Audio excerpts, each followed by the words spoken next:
बराबर a plus 5 करनी 5 हो तो b बराबर कितना होगा। b का मान हमें क्या करना है, ज्ञात करना है। यहाँ 5 करनी 5 नहीं है, यहाँ b है। ओके, चलिए एकदम सिंपल सी बात है। हर इसका हम लोग क्या करते हैं, रेशनलाइज करते हैं। रेशनलाइज करने पे क्या होता है, ये वर्ग बन जाता है और यहाँ पे a square minus b square होता है। कभी भी देखिए करनी के फॉर्म में अगर इस तरह से रहेगा, करनी a प्लस करनी b रहता है, या b नहीं रहेगा करनी में तो भी चलेगा, अपॉन क्या हो, करनी a माइनस करनी b होता है। तो इसका रेशनलाइज करने का मतलब है करनी a प्लस करनी b का क्या करना पड़ता है, वर्ग, और नीचे क्या हो जाता है, करनी a का स्क्वायर माइनस करनी b का स्क्वायर। ये हमें क्या होता है, रेशनलाइज का तरीका होता है। तो वही चीज को हम लोग यहाँ अप्लाई करेंगे।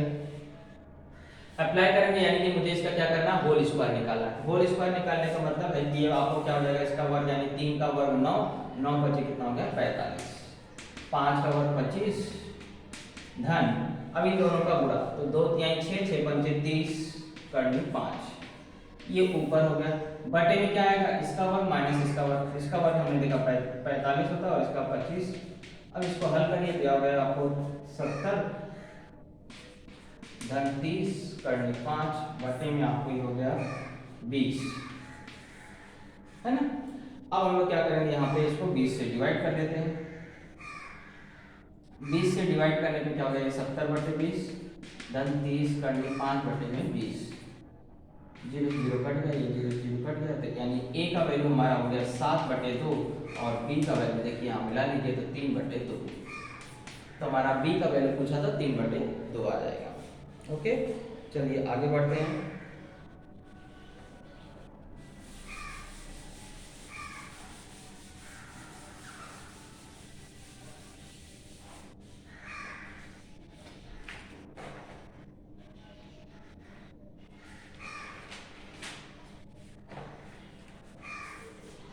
देखिए अगले क्वेश्चन को मैं डायग्राम से आपको समझा दे रहा हूँ। क्या बोल रहा है, एक टावर है और इस टावर से क्या है, एक दूरी पे यहाँ पे आपको बोला है बी था, और ये बी क्या हो रहा है, नजदीक नजदीक आते जा रहा है, नजदीक नजदीक आते जा रहा है, तो यहाँ पे पहुंच रहा है। और यहाँ से ये ए प्लेस और ये बी प्लेस है।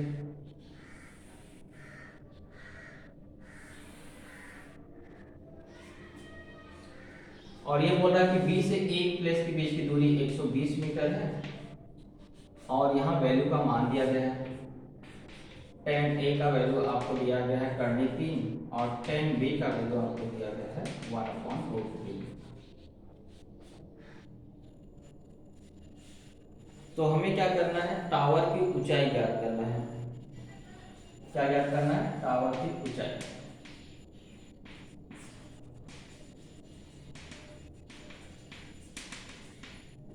ऐसा कुछ क्वेश्चन का पूरा सेंटेंस आपको मुझे मालूम है। ये क्या है, टावर की ऊंचाई, यानी कि मुझे ये क्या करना है, ज्ञात करना है। तो देखिए आपको दोस्तों tan a बराबर करनी थी, tan के कौन से डिग्री का मान आपको 60 होता है, तो यहाँ सॉरी करनी 3 होता है तो 60 है, तो यहाँ 60 होता है। और ये करनी 3 किसका मान होता है, 30 अंश का, tan 30 का मान होता है, तो यहाँ पे 30 और 20 इस तरह से कोड बन गया। अब हमें इसके बाद इसकी वैल्यू पूछा है, तो आप हमेशा याद रखिए दोस्तों, ये जितनी वैल्यू रहती है, अगर एक कोण 30 और 60 के बन रहे हैं, तो ये जो वैल्यू है आपको बताया गया है कि इसका हाफ वैल्यू यहाँ पे होता है। इसका हाफ यानी कि यहाँ पे क्या आ जाएगा 60। अब ये 60 हो गया, इसके बाद हमें यहाँ पे tan का फॉर्मूला लगा लीजिए, tan 60 बराबर h बटे में यहाँ पे q है, tan 60 का मान करनी थी बराबर h का वैल्यू याद करना और q का मान कितना है 60, तो h की वैल्यू क्या हो जाएगी 60 करने 3 मीटर, यानी वो टावर कितना ऊंचा हो जाएगा 60 करने 3 मीटर ऊंचा हो जाएगा। ओके, हमेशा याद रखिए ये जितना रहेगा उसका हाफ क्या रहेगा यहाँ पे रहेगा, अगर कोणों के माप ये रहेंगे तो।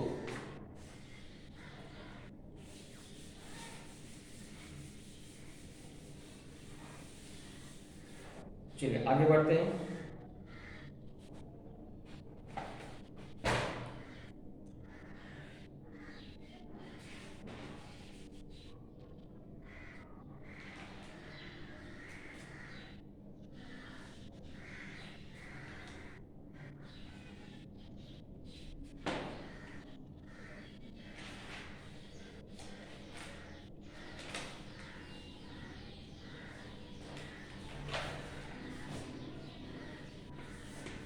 क्वेश्चन बोला 4862 इंटू 9 ए लिखा है ए टू 12 से पूर्णतः विभाजित है।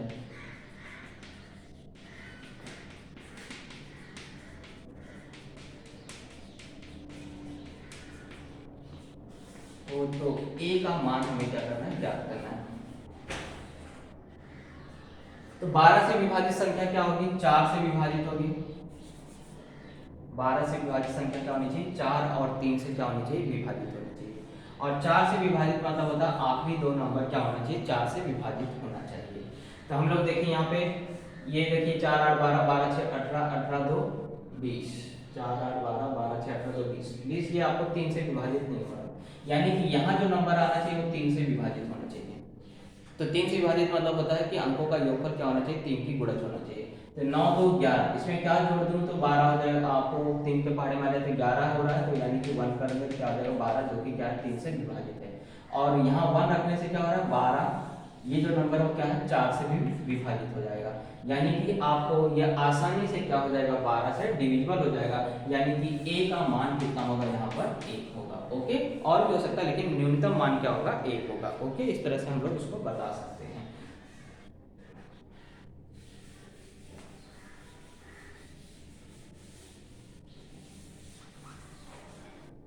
चलिए आगे बढ़ते हैं।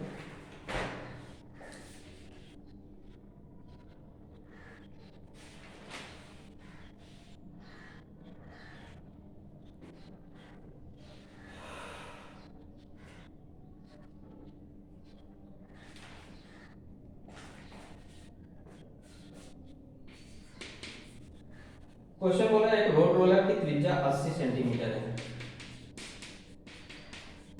रोड रोलर की त्रिज्या, जो आंकड़ा दिया मैं उसके हिसाब से हल कर रहा हूँ, 80 सेंटीमीटर और ऊंचाई जो है वो 77 सेंटीमीटर है।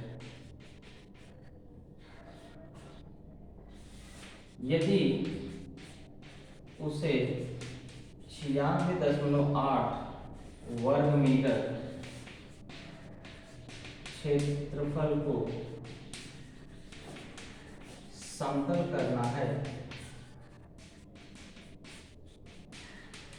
तो फेरों की संख्या बताइए।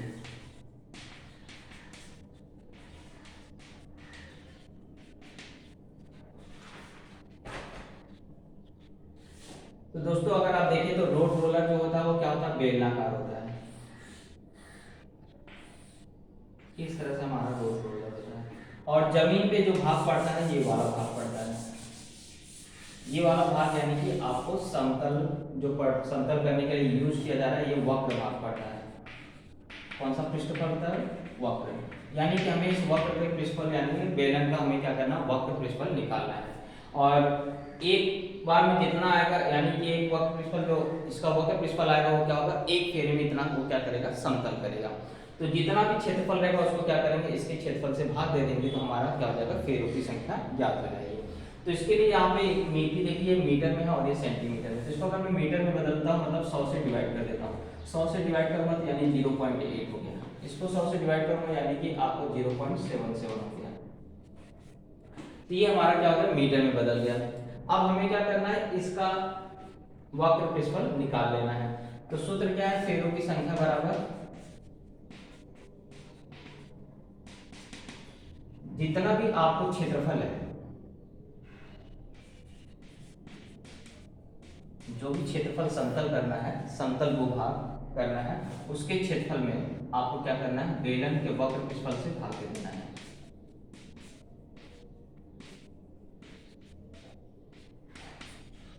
तो क्षेत्रफल है 96.8 और इसको डिवाइड करना है 0.8 इंटू 0.7। सूत्र क्या होता है, 2 पाई आर एच होता है, ये मैंने लिख दिया आर गुणे एच।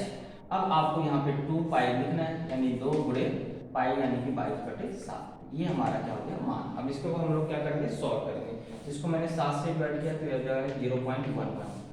अब आप देखिए क्या होगा घटना, दशमलव संख्या यहाँ 1 यहाँ पे 2, यानी टोटल हो गया 3। यहाँ पे सिर्फ कितना है 1, 3 बनाने के लिए यहाँ 0 0 लगा दीजिए, यानी कि मुझे 96800 में भाग देना है किसे, 2 गुणे 22 गुणे 8 गुणे 11।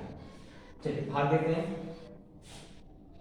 22 एकम 22, 22 चौक 88, 22 चौक 88, 44, 11 चौक 44, 400, 8 से भाग दिया 50, 2 से भाग दिया 25, यानी 25 फेरे आपको टोटल लगेंगे। ओके,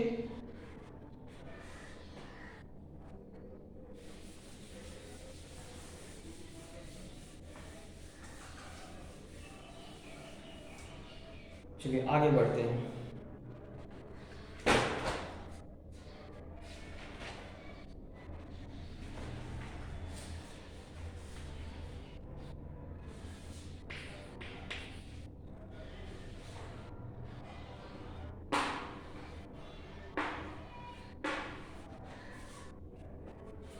क्वेश्चन बोल रहा है एक्स स्क्वायर बराबर y plus z, y square बराबर बोल रहा है एक्स प्लस जेड और जेड स्क्वायर बराबर बोल रहा है एक्स प्लस वाई।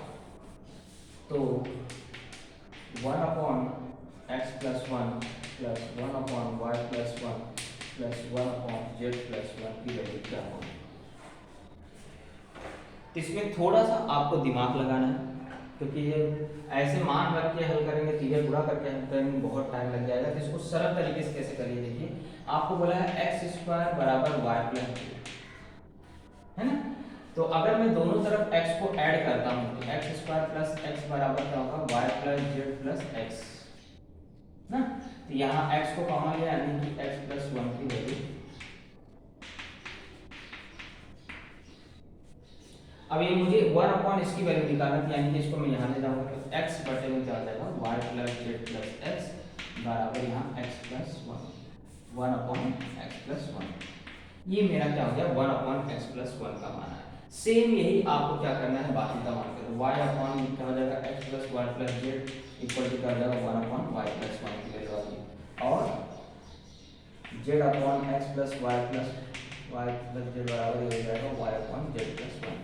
इस तरह से तीनों की वैल्यू हमें क्या हो गई, निकल गई। अब निकल गई जब इन तीनों को हमें क्या करना है, जोड़ देना है। तो x plus Y plus Z ऊपर भी बचेगा और x plus Y plus Z नीचे भी बचेगा, तो इसका मान आपको क्या हो जाएगा, 1 आ जाएगा, है ना दोस्तों। देखो इसको अगर ऐड करेंगे तो ये आपको सेम यहाँ चीज याद आएगा और याद आएगा, तो यहाँ ऊपर बच रहा है x plus Y plus Z और हर सबका समान है तो हर लिख लीजिए, काट दिया है उसका वैल्यू कितना आ जाएगा 1। इस तरह से आसानी से इसको क्या कर सकते हैं, सॉल्व कर सकते हैं।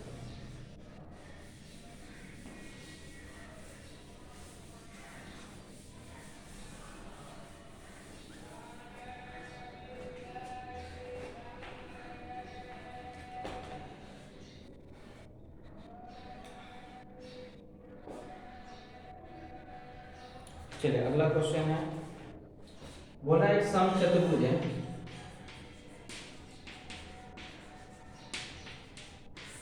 समचतुर्भुज का परिमाप दिया गया है, परिमिति दिया गया है, परिमाप है 164 और एक विकर्ण दिया गया है 41।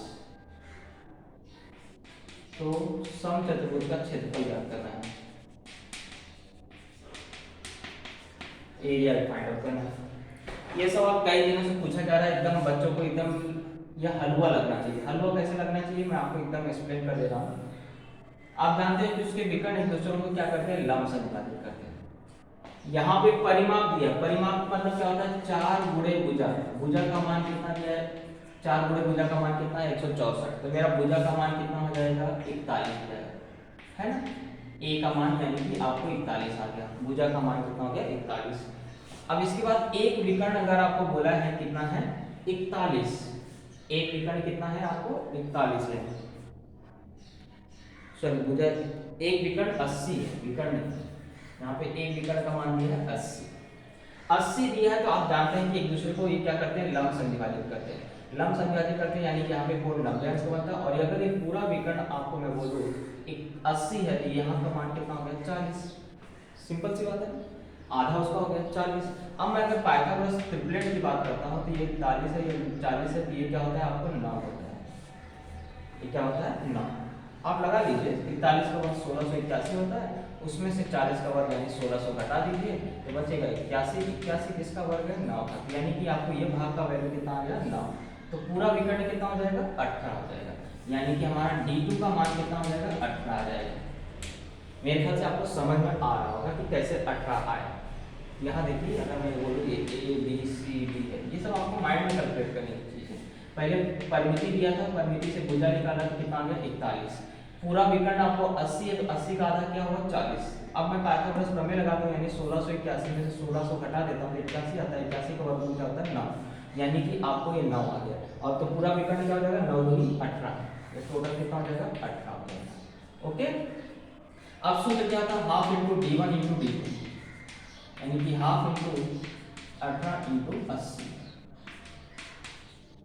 तो 720 इसका क्या हो जाएगा, आंसर हो जाएगा। ओके, इसमें कोई भी डाउट वाली बात नहीं है।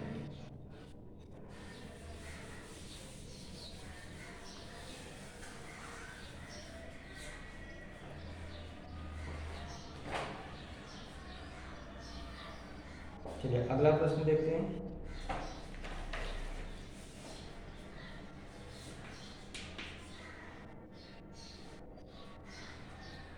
बोला 84 रुपए प्रति दर्जन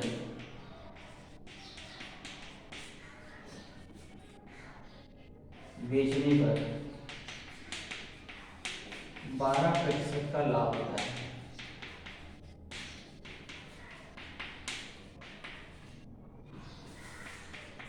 तो 20% का लाभ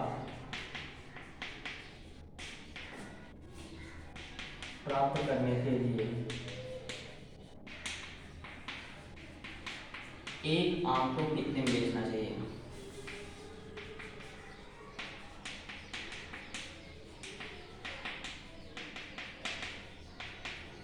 मतलब एक मैंगो का आपको एसपी पूछ रहा है जब उसको 20% का प्रॉफिट होने के लिए। तो एकदम सिंपल सी बात है, अगर 84 रुपये में 12 क्या हो रहे हैं, सॉरी प्रति दर्जन बोला, मतलब 12 मैंगो जो है, 12 आम,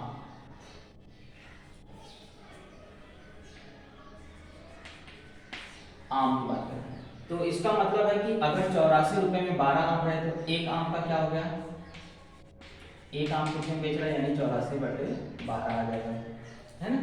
ये हो गया आपका वो, तो उसको 12% का लाभ हो रहा है। तो 12% का लाभ हो रहा है, यानी कि 84/12, उसमें 12% का लाभ हो रहा है, यानी कि 112 बटे में क्या हो जाएगा, 100। लाभ होता है तो हम ऐसा क्या करते हैं, जोड़ देते हैं, ऊपर लिख देते हैं, और बटे में यहाँ पे एसपी दिया है, सीपी निकालना है, मतलब 100 क्या होगा ऊपर रहेगा और 112 क्या होगा नीचे आएगा। अब मुझे इसे क्या करना है, कितने में बेचना है, 120%, मतलब 20% कमाना है, यानी 120 में अगर बेचना है जब उसकी मूल्य 100 रुपये है। इस तरह से लिखना भी आपको मैंने इसे पहले वाले सवाल में सिखाया था। एसपी दिया है 84 प्रति दर्जन, 84 प्रति दर्जन मतलब 84/12 गुड़े, तो सीपी निकालना है, सीपी निकालने के लिए 100 हमेशा ऊपर रखा जाता है और जो प्रॉफिट हो रहा है उसको क्या करते हैं, नीचे लिखते हैं। प्रॉफिट 12% यानी 100 के पीछे 12 यानी 112 गुड़े, फिर से 120 कमाना है, यानी 120/100, क्योंकि यहाँ पे अब सीपी का एसपी निकालना है, तो सीपी इतना है तो एसपी कितना होगा, ये चीज़ को हमें याद करना है जब प्रॉफिट कितना हो रहा होगा 20% का। तो आपको देखिए कट से कट 12 को 12% 84, 7 से इसको डिवाइड करेंगे 16, 4 4 16, 30, 30/4 यानी 7.5 रुपये में इसको क्या करना पड़ेगा, बेचना पड़ेगा। यहाँ पे 7 रुपये में बेच रहा था तो 12% का लाभ हुआ, यहाँ पे 7.5 में बेचेगा तो आपको क्या हो जाएगा, 20% का प्रॉफिट हो जाएगा। इसको दूसरे तरीके से भी कर सकते हैं, लेकिन जितना टाइम नहीं है कि आपको सारे तरीके बताया जाए, बहुत सारे सवाल और भी बाकी हैं।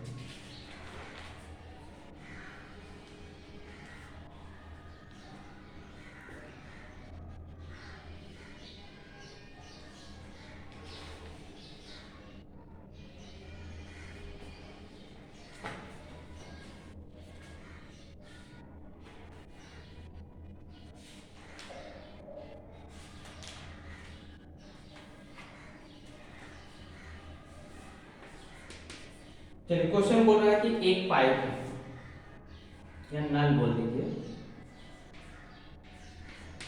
नल, ए नल है, बी नल है और ये निकासी नल है, सी है, निकासी नल सी है। ये बोल रहा है कि टंकी को 8 घंटे में भर देता है, टंकी को भरने में समय, कि टंकी को 8 घंटे में भरता है। बी जो है टंकी को आपको बोला है 12 घंटे में भरता है, और ये खाली करने का काम करता है, यानी कि खाली करता है कितने घंटे में, 4 घंटे में खाली कर देता है। ये माइनस वाला यानी खाली करने वाला, और ये क्या करने वाले, प्लस वाले हैं, यानी कि भरने वाले हैं। तो अगर तीनों को एक साथ खोल दिया जाए,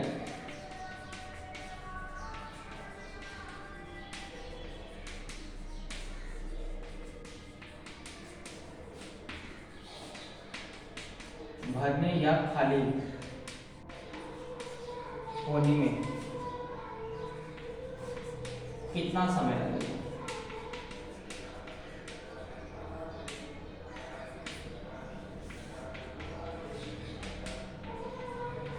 भरने में और खाली करने में मैं इसलिए लिखा हूं क्योंकि आपको देखिए, जब अगर निकास नल का शक्ति क्या होगी, ज़्यादा होगी, तो आप टंकी धीरे धीरे भर रहा हो, यहाँ पे तेजी से खाली हो रहा है, तो टंकी हमेशा क्या होता रहेगा, खाली होता रहेगा, भर नहीं पाएगा।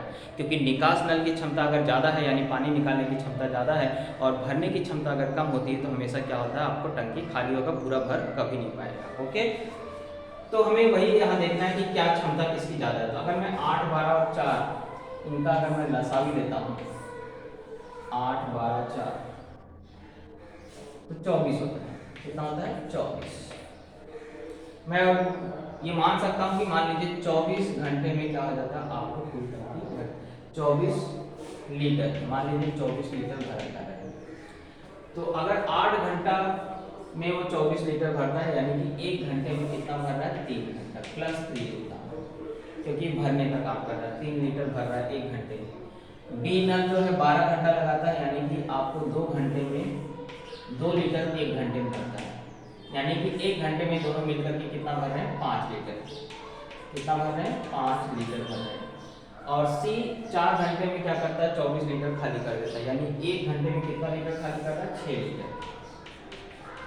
माइनस कर दे रहा है, यानी कि खाली होने का पावर ज्यादा है और भरने का पावर क्या है, कम है।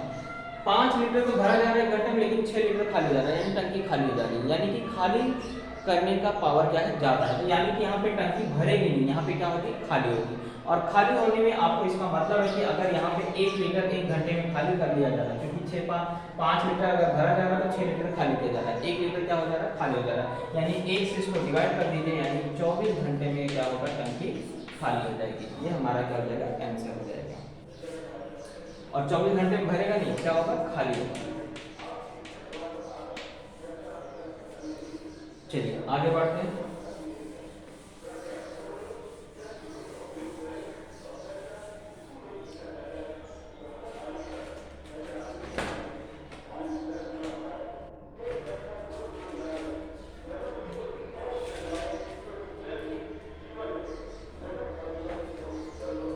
तो बोल रहा 2 घनों का आयतन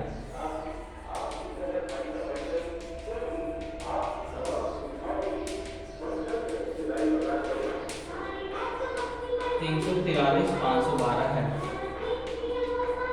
तो उनके टोटल सरफेस एरिया का अनुपात ज्ञात करना है।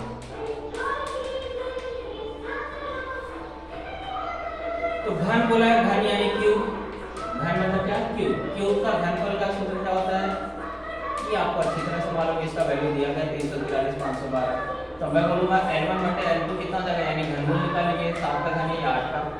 अब मुझे इसके टोटल सरफेस एरिया का फॉर्मूला ज्ञात करना है, तो 6L स्क्वायर होता है, तो 6 6 का जाएगा, कट जाएगा, यानी 7 का वर्ग 49 और 8 का वर्ग 64, ये हमारा आंसर हो जाएगा।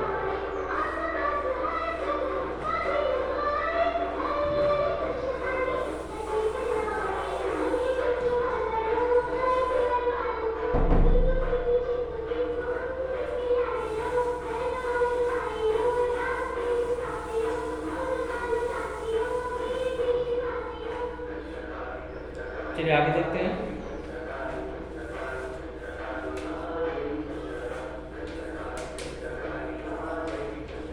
बोला 36 पुस्तकों का क्रय मूल्य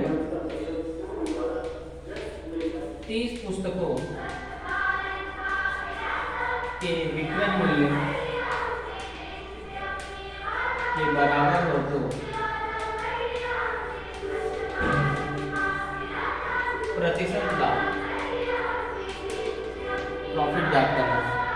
एकदम सिंपल सी बात है। बोल रहा है 36 वस्तुओं का सीपी जो है वो बराबर है किसके 30 वस्तुओं के एसपी के।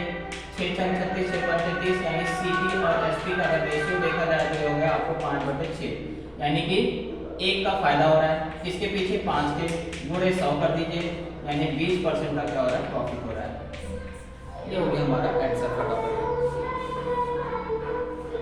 आगे देखते हैं।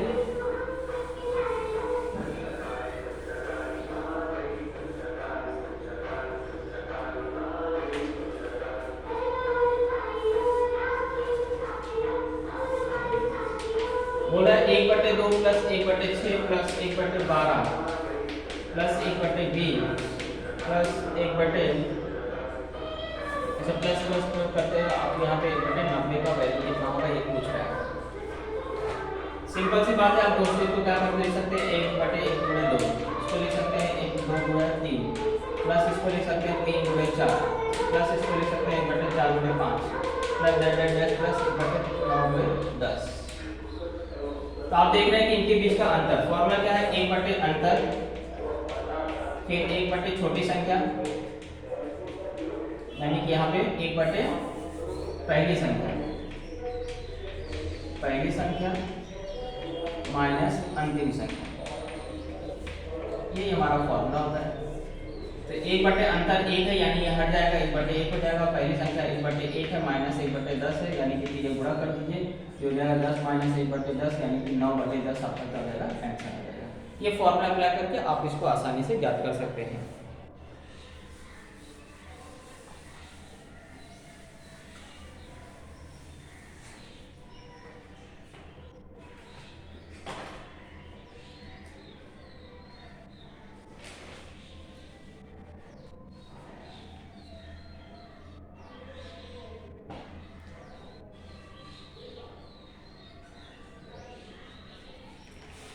चलिए आगे का सवाल है। बोला 177 के पावर 695 प्लस 35 अपॉन 176 का शेषफल कितना होगा। रिमाइंडर आपको क्या करना है फाइंड आउट करना है। एकदम सिंपल सी बात है, इसको सेपरेट कर लीजिए।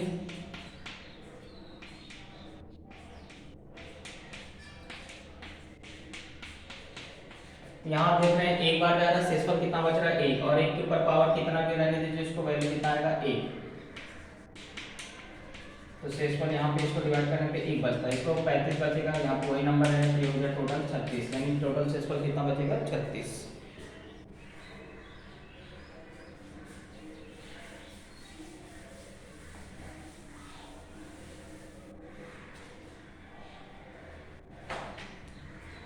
चलिए अगला क्वेश्चन ले लेते हैं।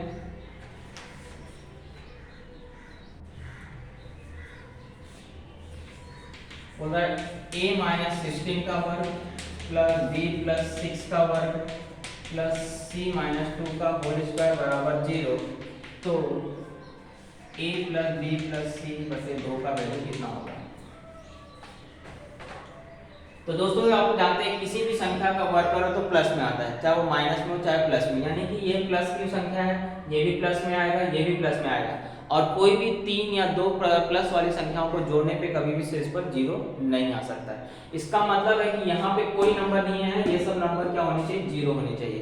ये सब नंबर 0 होना चाहिए तभी इसका वर्ग करोगे तो क्या होगा 0 आएगा। इसका मतलब ये 0 होने के लिए a का मान कितना होना चाहिए, 0 होने के लिए a का मान क्या होगा 16, b का मान क्या होगा -6 होगा और c का मान कितना होगा 2 होगा। क्योंकि अगर ये नहीं हुआ, ये 0 नहीं हुआ तो किसी भी संख्या का वर्ग करोगे तो 0 नहीं आएगा, चाहे वो प्लस में हो, क्योंकि प्लस का वर्ग करोगे तो भी आपको धनात्मक संख्या आएगा, माइनस का वर्ग करोगे तो भी धनात्मक संख्या आएगा। और धनात्मक संख्याओं का योग कभी 0 नहीं देता है। इसका मतलब है ये सारे के सारे क्या है, जीरो के वर्ग है। और इसको जीरो होने के लिए आपको ए का मान क्या होना चाहिए, बी का मान क्या होना चाहिए, सी का मान क्या होना चाहिए, यहाँ से आपको पता चल गया। अब ये वैल्यू यहाँ सब्स्टिट्यूट कर दीजिए, 16 माइनस 6 धन 2 बटे में 2 यानी कि 18 में से 6 गया 12, 12 बटे 2 यानी कि 6 आपका क्या हो जाएगा, राइट आंसर हो जाएगा। ओके,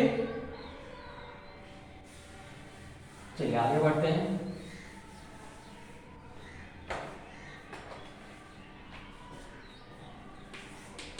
क्वेश्चन है 10 भागे 5 धन 9 प्लस 9 प्लस 3 माइनस 1 बार और इसका वैल्यू पूछा है। तो सिंपल सी बात है दोस्त, पहले ये 10 भाग ही जाएगा, बड़ा ब्रैकेट 5 प्लस, मैं आपको एक एक स्टेप हल करके दिखाता हूँ। यहाँ 9 रहेगा प्लस यहाँ पे 9 और यहाँ बोला 3 माइनस 1, पहले इसको हल करेंगे। 3 माइनस 1 2, 9 2 कितना हो गया, 11। कितना काम हुआ, क्या हुआ, इसका वैल्यू कितना आ गया, 2 आ गया और 9 में 2 जोड़ा कितना आ गया, 11 आ गया। इतना आपने काम कर लिया है। ओके, अब आगे क्या करोगे, 10 भागे 5 धन, ये दोनों को जोड़ दिया, कितना आ गया, 20। फिर ये हो गया कितना, 25। फिर ये कितना हो गया, 25 में भाग दोगे, 5 2 10, 5 बटे 25 यानी 2 बटे 5 आपका आंसर हो जाएगा। ओके,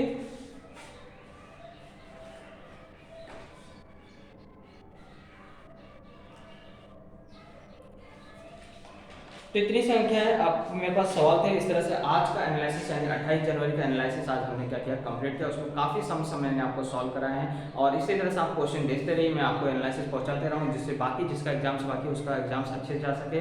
दोस्तों आपको उनकी मदद करनी चाहिए, सपोर्ट करना चाहिए और आप भी सक्सेस हो, इसके लिए मैं आपको बोलूँगा बेस्ट ऑफ लक। अपना पूरी तैयारी करके जाइए और अपना सिलेक्शन जरूर करके आइए। ओके दोस्तों, तब तो मिलते हैं अगले वीडियो में, तब तक के लिए जय बाय, जय हिंद, जय